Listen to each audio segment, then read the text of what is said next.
এই মুহূর্তে আমি দাঁড়িয়ে আছি জিন্দা পীরের মাজার।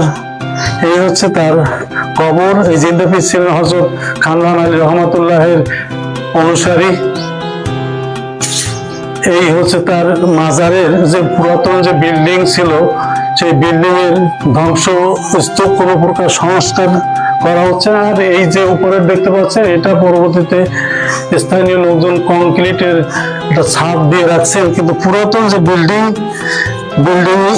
এই যে বিল্ডিং তার দেওয়ালের যে নমুনা, এই দেওয়ালের নমুনাগুলো কিন্তু এখনো সেই শত শত বছরের পুরাতন ঐতিহ্যকে এখনো বহন করে আছে আপনাদের। আর চারিপাশে অসংখ্য কবর তার অনুসারীদের পুরাতন ধ্বংসপ্রাপ্ত হয়েছে। সেই কবরগুলো আপনারা দেখতে পাবেন। সকলকে ধন্যবাদ। আসসালামু আলাইকুম।